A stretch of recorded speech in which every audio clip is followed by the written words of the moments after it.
Time flies when you're a parent. One moment your baby can't write their name. The next moment, they're packing for college. Are you allowing your child to live and study in a respected institution? This story will make you think again. Today on Crime Diaries, we head to Florida to explore the case of Miya Marcano. Miya Marcano was 19 years old when she lived in Arden Villas, a student housing complex in Orlando, Florida, in order to pursue her education in sports medicine. Miya was described by family and friends as a vibrant and kind-hearted girl who loved life, made new friends, and was a thoughtful, compassionate, and devoted young woman who placed a strong emphasis on her family. She was a Valencia College student who received excellent recognition from her peers for her academic achievements. She was originally from Pembroke Pines, Florida, a sizable community located 20 miles north of Miami. Beautiful beaches, a lot of sunshine, delicious food, and an amazing arts and cultural scene are all gifts that make Pembroke Pines a desirable place to live. Miya was born on the 26th of April 2002 to the Marcano family. Her father, Marlon Marcano, is a famous DJ, also known as DJ Eternal Vibes, and her mother, Emma Scabriel, now resides in the Virgin Islands. Even though her mother and father were no longer together, she had strong support from both parents and also from her older brother, Marlon Jr., and her stepmother, Giselle Blanche. Miya was shrouded in love and encouragement, and as a child, these conditions reflected through her personality. Although Miya was petite, standing at just under 5 feet tall, she was full of strength and confidence. Growing up in the Sunshine State, she attended Charles Flanagan High School, and in her spare time, Miya would often participate in carnivals, including the Miami Broad Carnival. Graduating just a few months after COVID in May 2020, Miya and her friends experienced a very disappointing end to high school, as prom, final exams, and graduation celebrations were all canceled. However, unlike many students who opted to postpone attending university in 2020, Miya was built differently. She was ambitious and desired to advance in her adult life. Since Florida already had some of the best weather in the country, she also decided against traveling too far. She decided to start her studies at the University of Central Florida later that year, because it was only 200 miles away from her home. She transferred from UCF to Valencia College after completing her first year there. In order to make life simpler for Miya, she also held a part-time job in the leasing office of the Arden Villas student housing complex, which prides itself on having luxury off-campus apartments close to UC. Miya made an effort to accommodate despite the poor living conditions at Arden Villas, which received numerous complaints about their maintenance personnel and poor parking. The summer was still going strong in Florida as September 2021 approached, if not a little too long and too humid, with regular thunderstorms, and people were looking forward to the autumn months. In order for the entire family to travel to Fort Lauderdale, Miya also made arrangements to see her family in Pembroke Pines. Miya was scheduled to fly from Orlando to Fort Lauderdale on Friday, April 24th, but she would not be able to do so until after she ended her shift at Arden Villas. Since she signed out at 5 p.m., she only had a short window of time to return home, gather her belongings, and travel to the airport. Despite the difficult scheduling, Miya would be elated to see her family once more. However, after her work ended, Miya did not answer any texts or calls. As the evening wore on, her parents waited on the other side. When her flight landed without Miya on board, their worries increased. Panicking, they contacted Miya on her cell phone, anxious to find out where she was, or at the very least, to make sure she was okay. But all they got in return was silence, which meant that she had figuratively disappeared by the time the evening was over. For her parents and everyone else around her, Miya's unusual quietness was extremely out of character for her routine behavior. Calls were made to the Orange County Sheriff's Office around 9:30 p.m. to inquire about Miya and her apartment. At 9:42, a deputy had been sent to Arden Villas. The officer arrived just after 10 p.m. at the flat, but no one answered the door until one of Mia's roommates finally arrived. A few of Mia's friends entered her apartment with the police, expecting the worst, and were shocked to see it in disarray.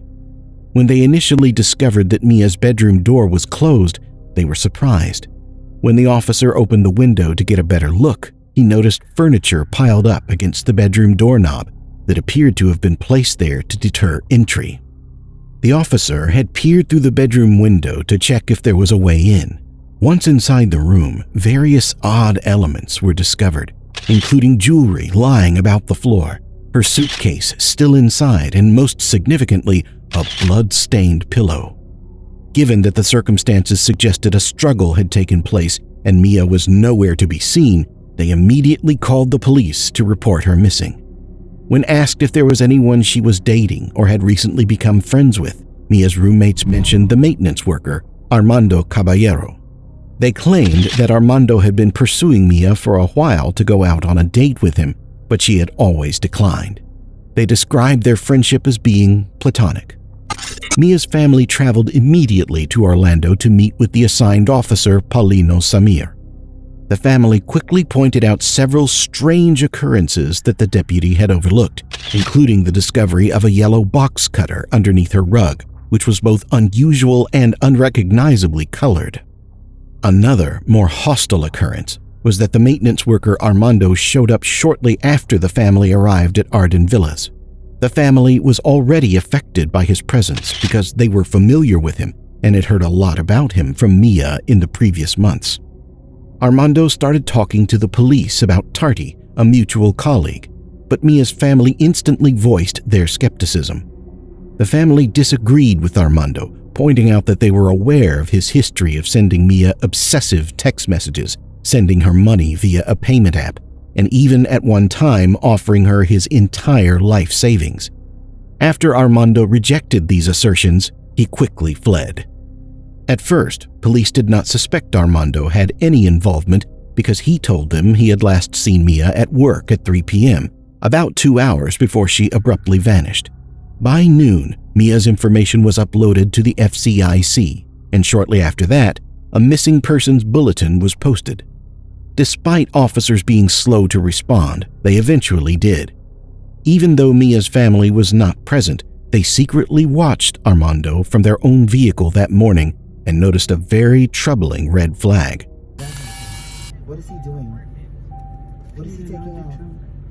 He's taking out. He has gloves. He has gloves. He has gloves He has in gloves. his hands. He has gloves. Gloves and what else? The blanket. Oh my God, that is my blanket. Oh my God, call him. Armando was seen exiting his silver Ford Fusion and entering his own Seminole County residence after removing a blanket, glove, and backpack from the trunk. They knew for sure that the blankets belonged to Miya. Therefore, they called the police after making this discovery. Officers from Castleberry responded to their call, and after they arrived, there was yet another awkward exchange among the family of Miya, Armando, and the officers.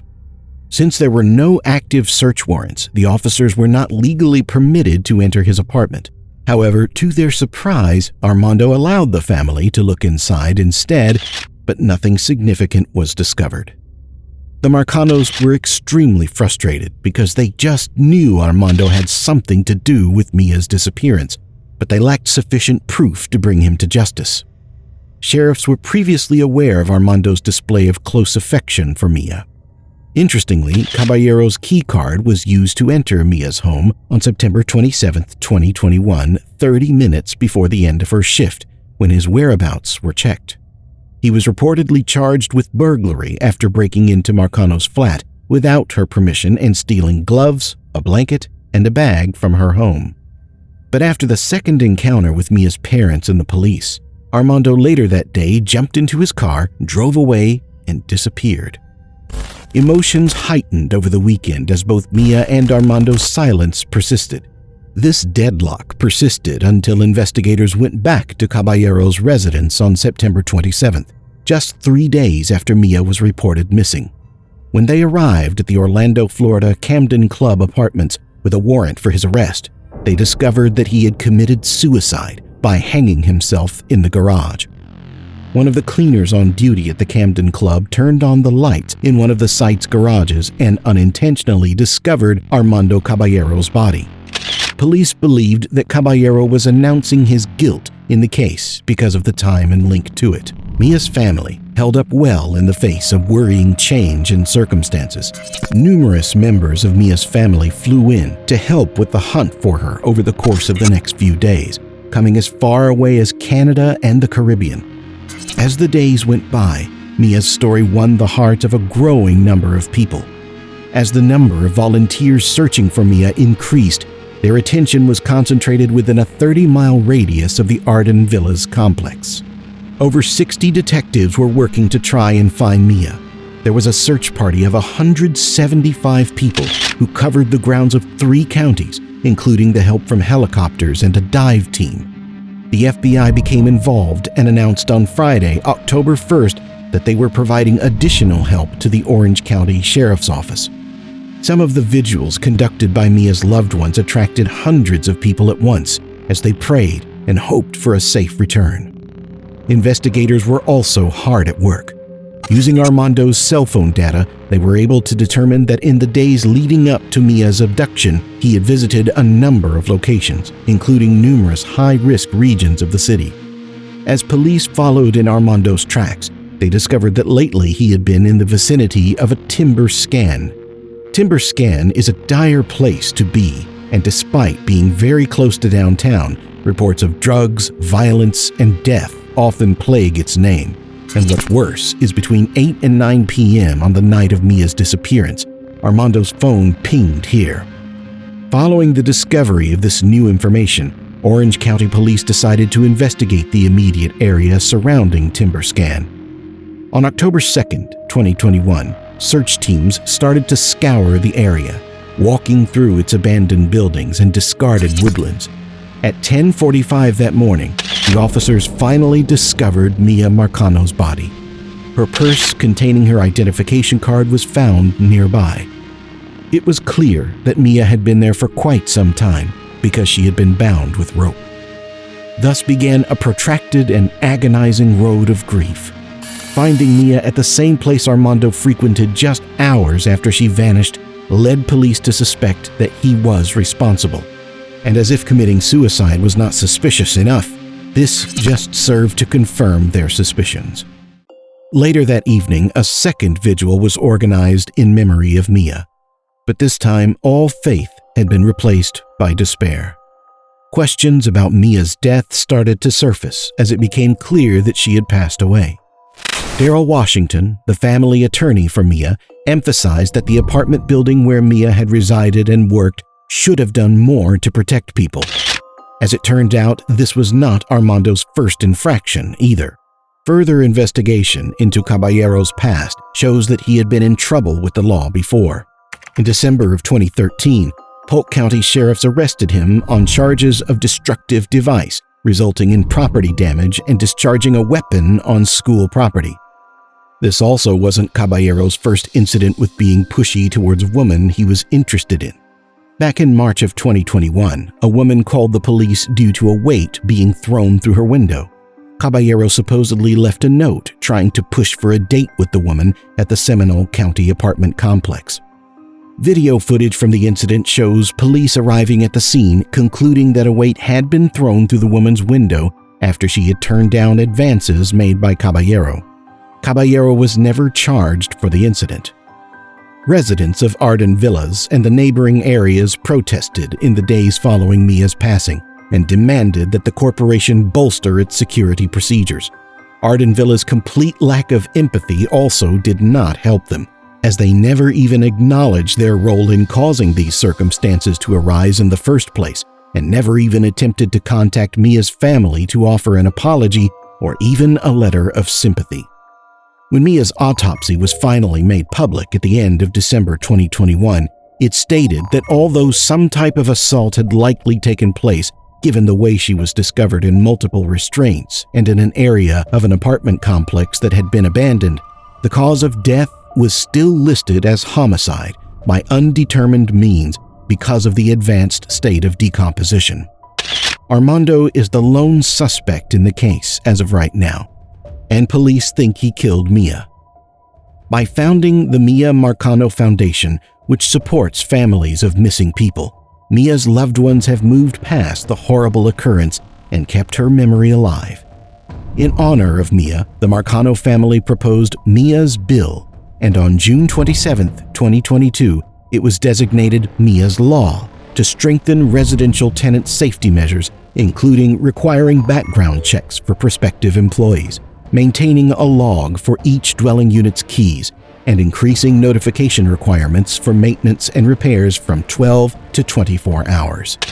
Her family will always remember Miya as being goofy, humorous, family-oriented, and full of love. Miya was a bright and giving child, full of great enthusiasm and zest for life. Her warmth and brilliance will live on in us forever. Tell us in the comments section. Also, make sure to like this video, subscribe to our channel, and hit the bell icon to get the latest updates.